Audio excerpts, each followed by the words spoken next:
Terima kasih. Sekarang saya lanjutkan ke Bung Rocky Gerung. Silakan Bung Rocky. Oke. Oke.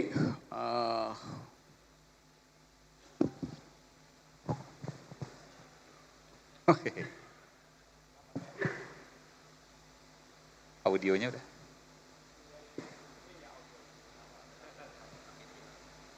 Audionya belum keluar, panitia.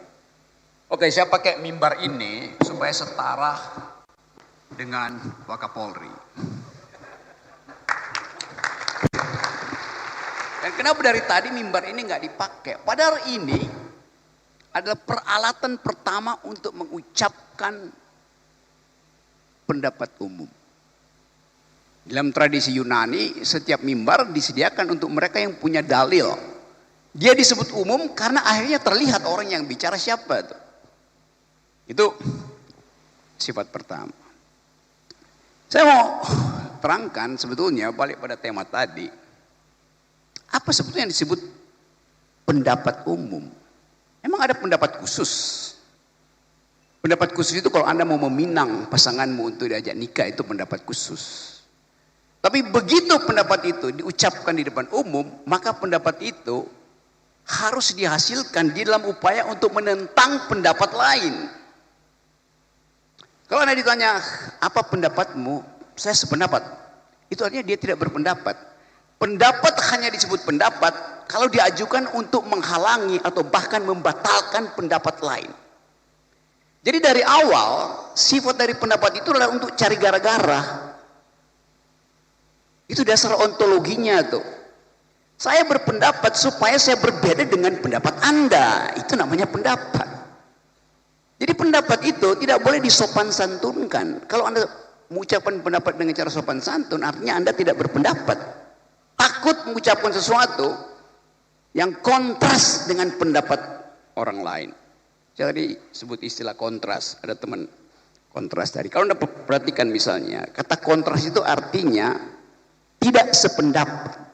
Namanya kontras. Tapi kontras itu huruf terakhir dari S itu huruf besar. Coba Anda perhatikan ya, teman-teman polisi. Apa artinya? Kenapa ditaruh huruf besar di situ? Yang lebih penting bukan kontranya, tapi S di belakangnya tuh. Anda tahu nggak asal usul huruf S dibuat besar di situ? Karena pada waktu itu 98 ketika saya masih di LBH bersama Munir macam-macam, ada Buyung Nasution, kita ingin tunjukkan bagaimana pendapat itu harus diasumsikan sebagai pertentangan pikiran. Tetapi lebih dari itu, kata S itu artinya Soeharto. Jadi kontras itu kontra S, kontra Soeharto.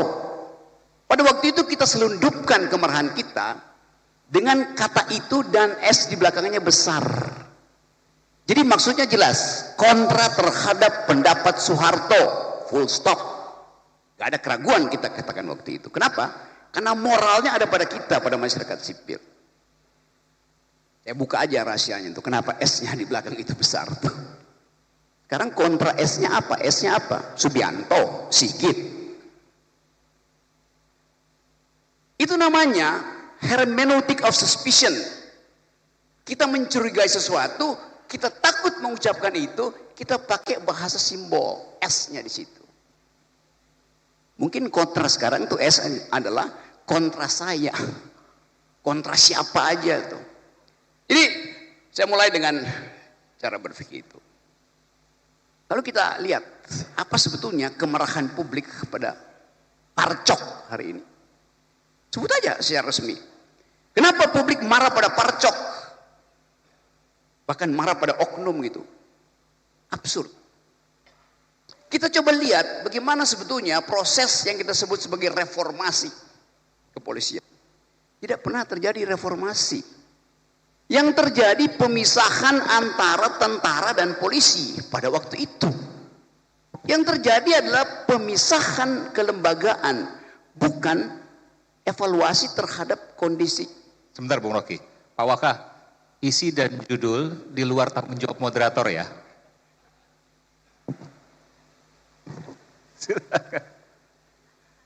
Bahkan tugas moderator tidak boleh memoderasi pikiran.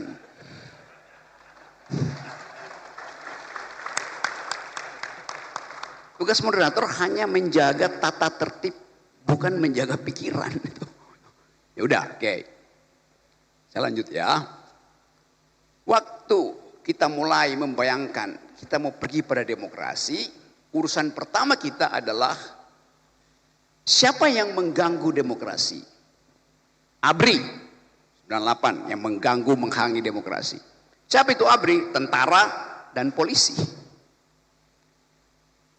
Bayangkan misalnya, saya di YLBHI, setiap kali kita diskusi, orang dari Kramat 5 itu datang, masuk ke ruangan Adam Malik di YLBHI, dia berdiri di atas meja, naik di atas meja. Demi undang-undang saya batalkan, saya bubarkan diskusi ini. Pada waktu itu masih mengucapkan demi undang-undang. Pada waktu itu polisi masih sama dengan tentara. Dan saya tahu Kasat Reskrim apa waktu itu namanya adalah Tito Karnavian. Jadi saya kenal Pak Tito dari awal. Tetapi pada waktu itu pengenalan kita anggap bahwa institusi buruk, bukan personalnya yang buruk.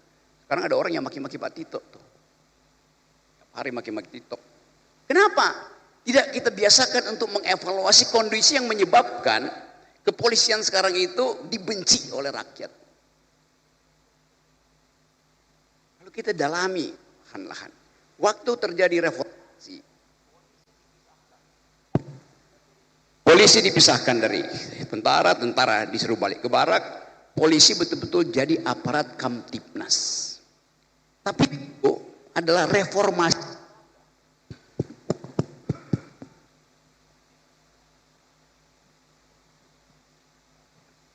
Ini saya pindah dari Partai Biru ke Partai Merah.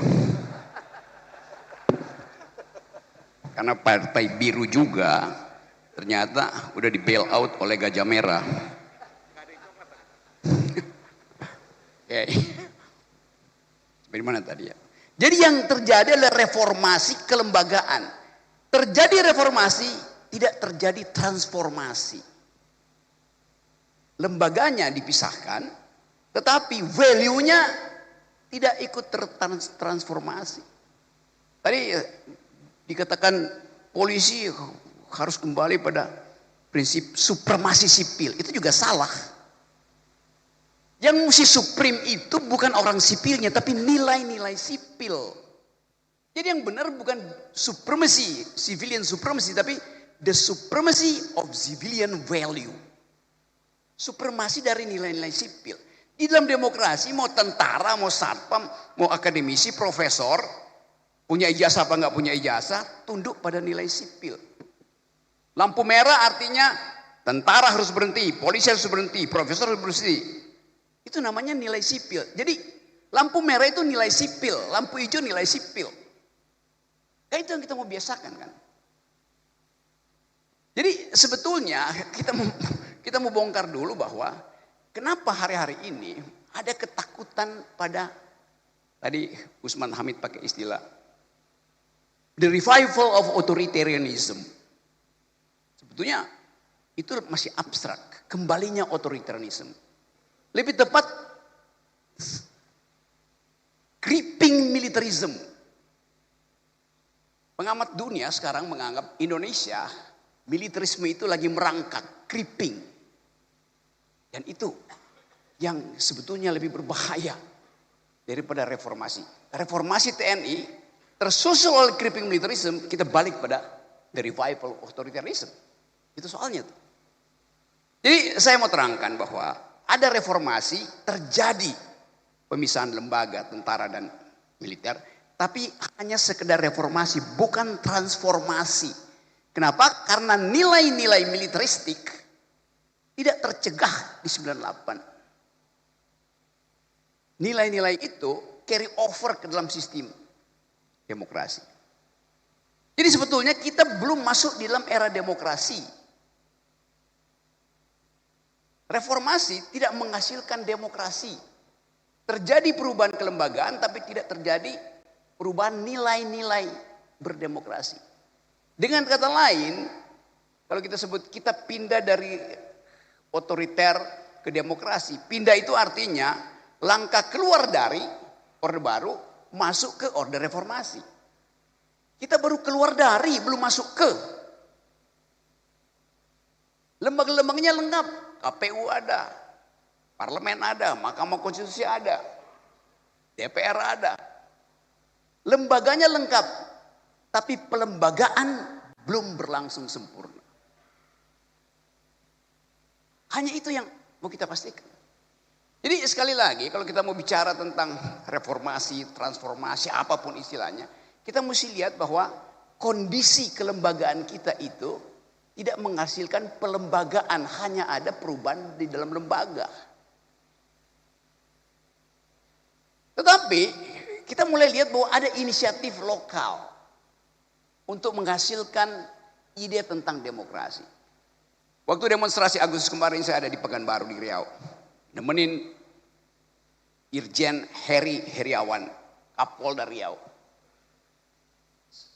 Demonstrasi yang besar itu, saya datang ke situ. Yang dipajang di depan para demonstran, menyambut para demonstran bukan panser, bukan water cannon, tapi spanduk besar ditulis oleh Kapolda Riau, Saudara Heri Heriawan. Selamat datang para pejuang aspirasi. Bayangin coba, dia sambut dengan spanduk itu. Nggak ada ketakutan, demonstran ngoceh suka-sukanya. Karena dianggap demonstrasi itu pejuang aspirasi. Dengan cara itu langsung terbagi kimianya tuh. Pejuang aspirasi diterima. Provokator dihalangi. Yang memperjuangkan aspirasi pasti pakai argumen. Yang ingin merusak demonstrasi pasti pakai molotov. Mudah dipisahkan. Jadi contohlah Kapolda Riau. Bukan saya puji-puji, tapi faktanya begitu. Dia menerima protes itu sebagai pejuang aspirasi. Spanduknya di depan. Mahasiswa datang, digelar spanduk di depan tiba-tiba. Selamat datang para pejuang aspirasi. Karena kita menghormati mahasiswa yang berjuang untuk menghasilkan perubahan politik. Itu dasarnya. Satu waktu saya bertemu dengan Pak Kapolri. Saya lagi membantu. Saya cerita aja soal sebelum saya bicara teorinya. Saya lagi berupaya untuk membuat beberapa Polda itu laboratorium tentang civilian value. Nah, karena saya berteman dengan Pak Herimen, saya bolak-balik ke Pekanbaru. Tiba-tiba ada seorang tokoh masyarakat sipil WA saya. Rocky Gerung, Anda ternyata sudah dibeli oleh polisi itu. Bayangin coba. Kenapa? Terlihat Anda berfoto dengan Pak Sigit, Kapolri. Lagi nanam pohon. Dan Anda bicara, pidato di samping Kapolri. Saya bilang enggak. Pak Sigit tidak di samping saya, dia di belakang saya. Kenapa enggak dibalik bahwa saya yang membeli Kapolri, bukan saya yang terbeli. Karena saya nyusun kurikulum tentang hubungan antara polisi dan lingkungan yang disebut green policing yang dipromosikan oleh Kapolda Riau. Jadi bayangin, masyarakat sipil pun mencurigai aktivitas masyarakat sipil karena dia nggak paham bahwa lebih banyak orang yang mati karena kerusakan lingkungan daripada yang mati di jalan raya. Itu soalnya. Jadi kepicikan aktivis masyarakat sipil juga ada karena kecengengan, nggak bisa berpikir. Kalau saya kritik, saya juga kritik lingkungan saya yang mencurigai hubungan antara aktivis, dosen, jurnalis dengan kalangan kepolisian. Rocky Gerung sudah terkooptasi oleh Kapolri. Lalu dalam isu lingkungan terbalik, Pak Sigit terkooptasi oleh isu lingkungan yang saya buat. Begitu dong fairness-nya tuh. Jadi kita lihat bagaimana kepicikan itu ada di dalam bahkan masyarakat kita. Dan itu terjadi karena satu hal. Di belakang kepala kita, di belakang kepala mak-mak, di belakang kepala para dosen, kepala jurnalis, ada isu yang unexplainable, unspeakable. Yaitu soal fufu fafa dan soal ijazah palsu. Itu yang jadi background kemarahan publik yang tidak mungkin dia ucapin. Karena menunggu kepastian isu ini sampai di mana tuh. Kita bikin riset, saya bikin riset, isu ini akan ada di semester ke depan masih ada di situ. Jadi kita mau coba bahas sekaligus apa yang kita sebut sebagai reformasi sebetulnya basisnya adalah kecurigaan masyarakat sipil terhadap penyelesaian kasus-kasus yang sangat sensitif. Mereka tidak bisa ucapkan, saya pakai satu istilah. Deep psychology, psikologi dalam masyarakat kita adalah bimbangan, kecurigaan, ketidakpastian. Ketidakpastian politik sekarang disiram dengan ketidakpastian ekonomi. Maka orang akan cari siapa yang harus bertanggung jawab. Jadi coba kita endapkan sebetulnya sebagai satu refleksi. Upaya untuk membenahi kepolisian adalah upaya untuk membenahi peradaban. Jalan raya itu bukan milik polisi. Tapi tanpa polisi jalan raya berubah menjadi tempat brutalisme. Saya hindari istilah anarkisme tadi karena betul Usman. Kata anarkisme itu adalah puncak tertinggi dari demokrasi itu. Kata anarkisme datang dari penggalan kata an dalam bahasa Greek, bahasa Yunani. Dan arko. Arko artinya kepala. An artinya tanpa kepala. Demokrasi memang harusnya tanpa kepala karena kesetaraan. Tapi udah kata itu udah keburu dipakai. Kalau begitu saya nggak boleh lagi mengajar. Saya mengajar critical thinking di UI. Di dalamnya saya mengajar dua cara berpikir kritis. Satu marxisme, dua anarkisme. Itu. Marxisme adalah kritik terhadap arogansi kapital. Anarkisme adalah kritik terhadap arogansi kekuasaan. Dua-duanya bermutu untuk menghasilkan demokrasi. Tapi kata itu udah mengalami pejorasi sehingga you anarki, you anarko. Lo itu kata yang bagus. Anda Marxis. Lo itu kata yang bagus. Karena diajarkan berpikir kritis itu. Membongkar ekonomi tanpa pengetahuan Marxisme nggak ada gunanya. Membongkar kekuasaan tanpa pengetahuan anarkisme nggak ada gunanya. Jadi itu pentingnya kita belajar bersama-sama di sini. Tapi itu hanya mungkin dilakukan kalau ada persahabatan antara polisi dan masyarakat sipil. Polisi membutuhkan organic partner yang organis. Partner yang ada dalam satu ekologi, yaitu masyarakat sipil. Tentara tidak memerlukan masyarakat sipil. Tentara hanya bekerja melalui komando. Polisi tidak begitu. Polisi dalam meritokrasi fungsi mendahului komando. Sebaliknya dalam militer fungsi itu disebabkan karena ada hierarki komando. Polisi fungsi mendahului komando. Yes. Bisa jelaskan mungkin Bung Rocky? Anda kalau punya poin, pangkatmu itu 3 balak, bisa bertengkar dengan yang 3 bintang supaya terlihat betul-betul penguasaan tentang situasi.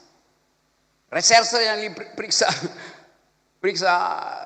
teroris itu boleh kasih poin menentang pendapat dari komandannya. Kan begitu Pak? Tapi dalam kita nggak mungkin begitu. Kalau sudah kan prinsip military efficiency, bila Anda telah membidik, jangan ragu. Kalau masih ragu, tarik picunya. Polisi nggak bisa begitu. Di dalam polisi diskusi itu mesti berlangsung. Karena itu fungsi mendahului komando. Itu nilai dalam kepolisian begitu. Tidak mungkin komando itu dipakai untuk mengaktifkan fungsi. Bagaimana mungkin Kapolri membatalkan fungsi reserse dari seorang petugas di lapangan? Nggak bisa. Karena keahlian dia itu adalah mengintip potensi bahaya. Lapor aja, diskusikan. Itu kan dalilnya begitu.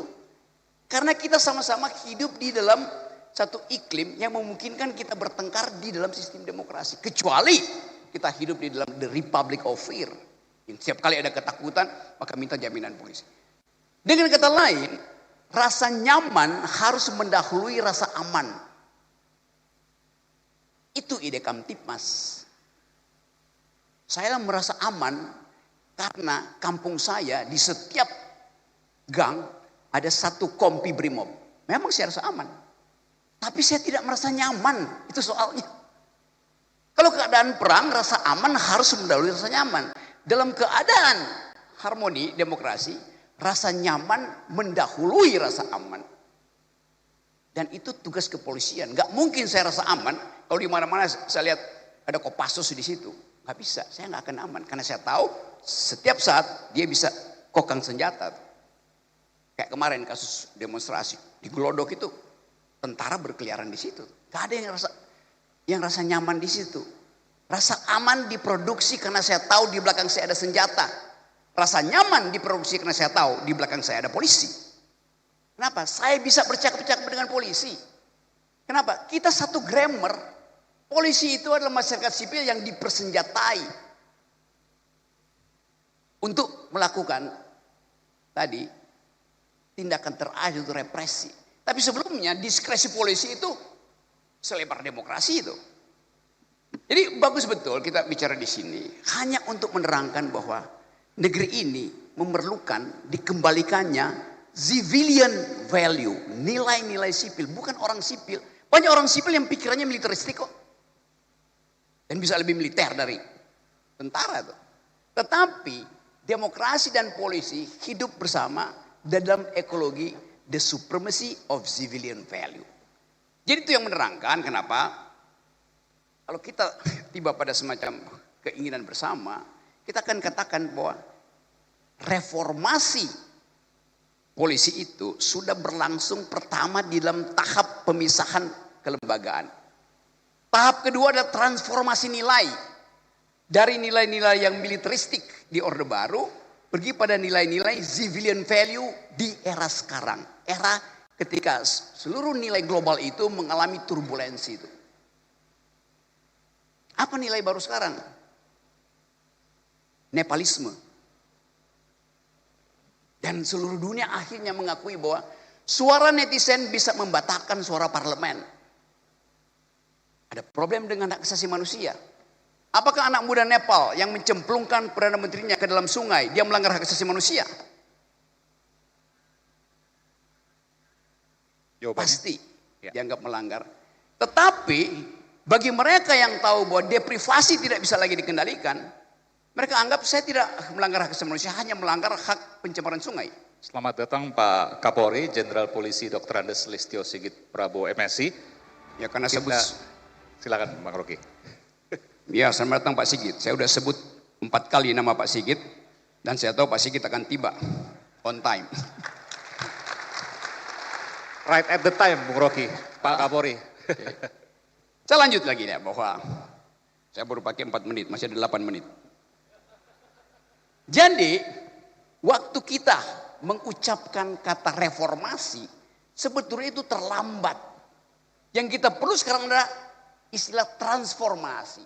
Setelah lembaga polisi dan militer dipisahkan, sekarang nilai kesipilan itu kita transformasikan ke era ketika seluruh dunia mengalami bahkan bukan lagi transformasi tapi Pak Magdis istilahnya itu transvaluasi kata Nietzsche. Transvaluasi. Orang Jerman bilang Umwertung aller Werte. Umwertung aller Werte. Betul? Ya, betul. Umwertung aller Werte. Transformasi semua nilai itu. Jadi sekali lagi, kepentingan kita dengan reformasi kepolisian ini dimulai dengan transvaluasi. Semua nilai kita bicarakan ulang. Karena bukan cuma di Indonesia terjadi transvaluasi nilai, seluruh dunia. Filipina, Nepal, Timor Leste, Itali, Prancis. Semuanya adalah upaya untuk mencari nilai baru apa yang memungkinkan sejarah manusia itu dinaikkan 1 oktav tuh. Jadi sekali lagi saya anggap bahwa ini satu momentum bagus supaya kita tahu bahwa berpendapat itu diucapkan untuk berbeda, bukan untuk menyetujui. Pendapat hanya disebut pendapat kalau ada yang menentang pendapatmu. Anda berpendapat tidak ada yang menentang, itu artinya Anda lagi berdoa. Doa tidak boleh ditentang, pendapat harus ditentang. Termasuk forum-forum akademis. Di tempat saya mengajar pun di UI itu yang ada feodalisme. Tidak boleh berpendapat alternatif di situ. Saya kasih contoh ya. Satu waktu saya diundang dalam satu presentasi upacara pengukuhan seorang doktor. Teman saya. Sang promovendus, bukan promovendus karena dia perempuan, promovenda. Si perempuan ini selesai presentasi diuji oleh profesor biasa, penguji dan pembimbing. Pada waktu terjadi ujian, saya anggap pertanyaan penguji salah karena salah memahami konsep. Lalu saya angkat tangan. Saya bilang ada yang salah, saya mau bicara. Pemimpin sidang, Anda tidak bisa bicara. Loh kenapa? Anda bukan penguji dan Anda bukan pembimbing. Lalu siapa? Anda undangan. Hah? Sejak kapan satu forum akademis dibedakan antara penguji, pembimbing dan undangan? Jadi saya datang ke situ diundang hanya untuk menyaksikan toganya dipindahin dari kiri ke kanan. Kan dungu namanya. Semua forum akademis, siapa yang diundang di situ berhak mengajukan dalil atau membantah dalil. Itu tradisi akademis begitu. Jadi kalau Anda diundang misalnya dalam forum disertasi, satu waktu mungkin akan ada perwira tinggi disertasi di sini, saya diundang, kalau saya angkat tangan, jangan larang saya bicara. Karena Anda undang saya bukan untuk nonton seremoni, Anda undang saya untuk memperhatikan logik, metodologi, dan pembicaraan dari isi disertasi itu. Semua orang yang diundang dalam forum akademis berhak untuk membantah dalil akademis. Kita biasakan itu dari PTIK misalnya. Bukan cuma penguji yang berhak untuk bicara. Siapapun yang ada di ruangan itu, dia adalah makhluk akademis. Dia mesti. Itu yang namanya kebebasan berpendapat. Supaya kita bisa. Ujian paling bermutu itu ujian eksternal, bukan ujian internal. Sama seperti akuntansi. Akuntansi itu audit eksternal lebih bermutu daripada audit internal. Demikian juga kalangan kepolisian tuh. Audit masyarakat sipil terhadap kepolisian lebih bermutu daripada audit internal yang dilakukan oleh fungsi-fungsi keirjenan di sini. Nah, ini sebetulnya kita lagi audit eksternal tuh. Itu intinya. Tetapi sekali lagi audit di dalam urusan demokrasi harus basisnya argumen, bukan sentimen. Ngapain mengaudit polisi dengan sentimen? Auditlah dengan argumen. Force of the better argument, itu dasarnya. Jadi sekali lagi saya percaya bahwa pertemuan kita di sini untuk mengaudit kepolisian dengan dua prinsip. Satu, sudahkah kepolisian menyempurnakan proses reformasi dengan mentransvaluasi nilai-nilai di dalam dirinya sendiri. Apa nilai polisi? The supremacy of civilian value. Itu yang pertama. Yang kedua, di dalam keadaan global politics yang betul-betul turbulen, kepolisian lebih mampu untuk menghasilkan pikiran-pikiran akademis daripada lembaga yang lain. Karena dunia yang berubah ini memerlukan pendekatan akademis akhirnya, bukan pendekatan komando. Kalau kita mau berdamai, kita mesti ajukan argumen perdamaian, bukan menambah senjata tuh. PBB dirancang untuk menghasilkan perdamaian setelah Perang Dunia Kedua. Maka kita semua, setiap bangsa kontribusi pada PBB supaya dana perdamaiannya bisa dipakai ketika ada konflik. Oke. Sekarang kita hitung. PBB dana perdamaiannya 8 miliar dolar. Buat menjaga perdamaian. Tetapi dana militer sedunia hari ini 18 triliun dolar. Artinya pasti akan ada perang. Kenapa? Dana perlombaan senjata lebih besar 1000 kali lipat daripada dana perdamaian. Logiknya begitu tuh. Jadi kalau kita produksi ide perdamaian, ide kesosialan manusia, ide yang dihasilkan oleh peradaban masyarakat sipil, Indonesia bisa jadi proponen pertama untuk mengatakan bahwa kami paham tentang imperialisme, kami paham tentang kekerasan. Karena itu kami menginginkan ada perdamaian. Melihatkan postur kepolisian mendahului postur militer. Karena dunia menganggap bahwa hanya dengan postur kepolisian, junto postur masyarakat sipil, dimungkinkan percakapan tentang perdamaian itu bisa dihasilkan. Oh ya, tapi pemimpinnya militer, Pak Prabowo militer. Mari kita kepung Pak Prabowo itu dengan nilai-nilai sipil. Karena kemarin dia bicara di PBB dengan nilai-nilai sipil. Sementara seseorang yang datang dari tradisi sipil yang memimpin negara demokrasi terbesar Amerika pakai nilai-nilai militeristik. Kan di situ kontrasnya tuh. Jadi sekali lagi, negeri ini didirikan berdasarkan kemampuan berargumentasi. Para pendiri negeri ini, bangsa ini adalah mereka yang mampu berargumen secara akademis. Haji Agus Salim, nggak ada yang bisa lawan Haji Agus Salim kalau lagi bikin retorika. Nggak ada yang bisa lawan ketajaman Sultan Syahrir dalam diplomasi. Nggak ada yang bisa lawan Soekarno dalam upaya untuk mengingat-ingat sejarah kolonialisme. Nggak ada yang bisa lawan Natsir kalau mendalilkan hubungan antara Islam dan demokrasi. Negeri ini dihasilkan oleh kaum yang berpikir. Kenapa sekarang kita dikuasai oleh para buzzer? Itu masalahnya kan. Jadi sekali lagi saya mau ucapkan ini dengan lantang bahwa selamat datang kepolisian di wilayah supremasi nilai-nilai sipil. Inti dari nilai sipil adalah bertengkar. Pertengkaran itu memajukan pikiran. Tetapi sekali lagi tentu ada batas yang memang diatur undang-undang. Tapi jangan tambahkan keterangan lain pada undang-undang yang mengatur kebebasan berpendapat. Ada aturan tambahan. Iya, aturan itu harusnya membuat kebebasan berpendapat itu makin lama makin bagus. Bukan makin lama makin tersingkir. Jadi sekali lagi hanya ada satu lembaga yang mampu punya diskresi selebar demokrasi, yaitu kepolisian. Nah, diskresi itu yang memungkinkan saya bersahabat dengan Pak Sigit, bersahabat dengan Pak Herman, bersahabat dengan Pak Agus di sini dan semua, Pak Silitonga segala macam. Jadi demi percakapan akademis kita mungkin perbanyak pertemuan semacam ini di dalam lingkungan yang kita pastikan bahwa kita bisa mengembalikan persatuan Indonesia berdasarkan demokrasi, bukan berdasarkan feodalisme. Sekali lagi, selamat berjumpa dalam pertukaran pikiran. Dan sekali lagi, pikiran yang dipertukarkan karena dia dipertentangkan. Pikiran hanya disebut pikiran kalau dia dibantah oleh pikiran yang lain. Terima kasih. Luar biasa. Semuanya disebut semua. Ya. Oke, Bung Rocky lanjut. Saya lanjut.